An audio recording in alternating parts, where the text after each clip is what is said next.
નમસ્કાર. દિવસભરના તાજા સમાચારોમાં તમારું સ્વાગત છે. તમારી સાથે હું છું પિનલગીરી ગોસ્વામી. સમાચારો વિસ્તારથી જાણીએ એ પહેલા મહત્વના સમાચારો ઉપર એક નજર. નમસ્કાર મિત્રો સ્વાગત છે તમારું અમારી યુટ્યુબ ચેનલમાં. અત્યારના સૌથી મોટા સમાચારમાં વાત કરીશું. ખેડૂતો માટે કામના સમાચાર સામે આવ્યા છે. કેન્દ્રીય કેબિનેટની બેઠકમાં ખેડૂતોને મોટી ભેટ. 14 ખરીફ પાકની એમએસપીમાં સરકારે કર્યો છે વધારો. નાઇજર સીડમાં 820 રૂપિયા, રાગીમાં 596 રૂપિયા, કપાસમાં 589 રૂપિયા, તલના એમએસપીમાં 579 રૂપિયા પ્રતિ ક્વિન્ટલ વધારો કરવામાં આવ્યો છે. મિત્રો, અન્ય મહત્વના સમાચારની વાત કરીએ તો 29 મેના રોજ સરકારના આદેશ મુજબ મોક ડ્રીલનું આયોજન કરવામાં આવ્યું છે. સરકારે 4 રાજ્યોમાં જેમાં જમ્મુ અને કાશ્મીર, પંજાબ, રાજસ્થાન અને ગુજરાતમાં મોક ડ્રીલ કરવાનો આદેશ આપ્યો છે. આ 4 રાજ્યોની સરહદો પાકિસ્તાન સાથે જોડાયેલી છે. મિત્રો, અન્ય મહત્વના સમાચારની વાત કરીએ તો ચૂંટણીને લઈને મોટા સમાચાર સામે આવ્યા છે. રાજ્યની 8,326 ગ્રામ પંચાયતની ચૂંટણી જાહેર થઈ છે. 22 જૂનના રોજ ગ્રામ પંચાયતની ચૂંટણીનું મતદાન થશે. 25 જૂને આવશે ગ્રામ પંચાયત ચૂંટણીનું પરિણામ, જ્યારે 2 જૂનના રોજ પ્રસિદ્ધ થશે ચૂંટણીનું જાહેરનામું. મિત્રો, અન્ય મહત્વના સમાચારની વાત કરીએ તો નક્સલવાદીઓએ વિસ્ફોટક ભરેલી એક ટ્રકને લૂંટીને ફરાર થઈ ગયા છે. નક્સલવાદીઓએ વિસ્ફોટક ભરેલી એક ટ્રકને લૂંટી લીધી છે. ઓડિશાના રાઉરકેલામાં નક્સલવાદીઓ ત્રાટકી ગયા હતા. ટ્રક લૂંટીને સારંડાના ઘાટ જંગલમાં ભાગી છૂટ્યા છે. મિત્રો, અન્ય મહત્વના સમાચારની વાત કરીએ તો દેશમાં કોરોનાના એક્ટિવ કેસ 1200 પાર પહોંચી ગયા છે. કેરળ સર્વાધિક આંકડા સાથે 430 ઉપર એક્ટિવ કેસ સાથે સૌથી પ્રથમ ક્રમે જોવા મળ્યું છે. મહારાષ્ટ્રમાં પણ કોરોનાના કેસ ઝડપથી ઉછાળો થયો છે. મહારાષ્ટ્રમાં કોરોનાના 325 થી વધુ એક્ટિવ કેસ નોંધાયા છે, જ્યારે દિલ્હી અને કર્ણાટકમાં 100 થી વધુ એક્ટિવ કેસ નોંધાયા છે અને અત્યાર સુધીમાં દેશમાં કોરોનાથી 12 વ્યક્તિઓના મૃત્યુ પણ થયા છે. મિત્રો, અન્ય મહત્વના સમાચારની વાત કરીએ તો અમદાવાદ ક્રાઇમ બ્રાન્ચની સરાહનીય કામગીરી સામે આવી છે. નવરંગપુરમાં બાળકીના અપહરણનો ભેદ ઉકેલી નાખ્યો છે. ક્રાઇમ બ્રાન્ચે ગણતરીના દિવસોમાં જ બાળકીને શોધી કાઢી છે. અપહરણ કરનાર આરોપીની ક્રાઇમ બ્રાન્ચની ટીમે કરી છે ધરપકડ. બાળકીની ઓળખ છુપાવવા અપહરણકર્તાએ વાળ પણ કાપ્યા હતા. ક્રાઇમ બ્રાન્ચની 7 ટીમે સતત 3 દિવસ રાત અને દિવસ સુધી મહેનત કરીને બાળકીને શોધી કાઢી છે.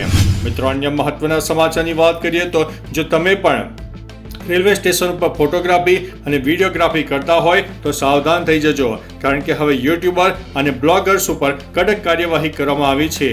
રેલવે સ્ટેશન પર ફોટોગ્રાફી અને વિડીયોગ્રાફી ઉપર પ્રતિબંધ લગાવી દેવામાં આવ્યો છે.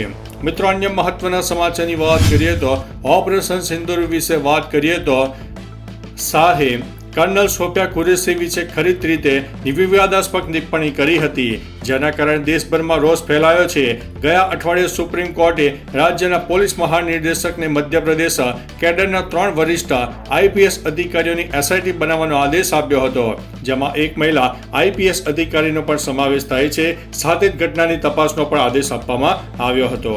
મિત્રો, અન્ય મહત્વના સમાચારની વાત કરીએ તો વિશ્વ પર્યાવરણ દિવસની ઉજવણી નિમિત્તે પ્લાસ્ટિક મુક્ત પર્યાવરણ તરફ રાજ્યની વિશેષ પહેલ જોવા મળી. રાજ્યભરમાં 22 મે 2025 થી શરૂ થયેલા અભિયાન હેઠળ અત્યાર સુધીમાં 5.70 લાખ કિલોગ્રામ પ્લાસ્ટિક કચરો એકત્ર કરાયો છે. અભિયાનના ભાગરૂપે અત્યાર સુધીમાં 66,000 થી વધુ નાગરિકો 1300 થી વધુ કાર્યક્રમમાં સહભાગી થયા છે. વૈશ્વિક સ્તરે પ્લાસ્ટિક પ્રદૂષણનો અંત આવ્યો છે અને થીમ સાથે 22 થી 5 જૂન 2025 સુધી અભિયાનનું આયોજન છે. અભિયાનને સફળ બનાવવા માટે વન વિભાગ, જીપીસીબી અને જેમી સહિત વિવિધ સંસ્થાઓ પણ સહભાગી થઈ છે. મિત્રો, અન્ય મહત્વના સમાચારની વાત કરીએ તો પાટણમાં ચોંકાવનારી ઘટના સામે આવી છે. ફિલ્મ જોયા બાદ ઘડાયેલા પ્લાન અનુસાર આધેડની હત્યા કરવામાં આવી છે. ગુનાને અંજામ આપીને મૃતદેહને સળગાવી દેવામાં આવ્યો હતો. મિત્રો, અન્ય મહત્વના સમાચારની વાત કરીએ તો સુરતથી સૌથી મોટા અને દુઃખના સમાચાર સામે આવ્યા છે. સુરતમાં માવઠાને કારણે ખેડૂતોને નુકસાન થયું છે. વરસાદમાં ખેડૂતોનો ડાંગર જે પાક હતો તે નુકસાને ચડ્યો છે. માવઠાના કારણે ખેડૂતોના અનેક પાકને નુકસાન થયું હોવાના સમાચાર સામે આવ્યા છે. મિત્રો, અન્ય મહત્વના સમાચારની વાત કરીએ તો સુરતમાં કરોડોના હીરાની છેતરપિંડીના કેસમાં દલાલને ઝડપી પાડવામાં આવ્યો છે. 20 થી વધુ વેપારીઓ પાસેથી 6.21 કરોડનો માલ લઈને ફરાર થઈ ગયો હતો. ઇકોસેલ દ્વારા હીરા દલાલ રવિ વગાસિયાની કરી છે ધરપકડ. સુરતથી દિલ્હી વેપારીઓને હીરા બતાવવાનું કહીને માલ લઈ ગયો હતો. મિત્રો, અન્ય મહત્વના સમાચારની વાત કરીએ તો વડોદરામાં વર્ષોથી રથયાત્રાનું આયોજન કરવામાં આવતું હોય છે. આ વર્ષે 1 મહિના બાદ એટલે કે 27 જૂનના રોજ રથયાત્રામાં ભગવાન જગન્નાથજી, સુભદ્રાજી અને બલરામજી નગરચર્યાએ નીકળશે. આ પહેલા ઇસ્કોન મંદિર દ્વારા પૂર્વ તૈયારીઓ પણ આરંભી દેવામાં આવી છે. તો ચાલો મિત્રો, ફરીથી દેશ અને દુનિયાના સુપરફાસ્ટ સમાચાર લઈને મળતા રહીશું. ત્યાં સુધી અમને રજા આપશો. નમસ્તે.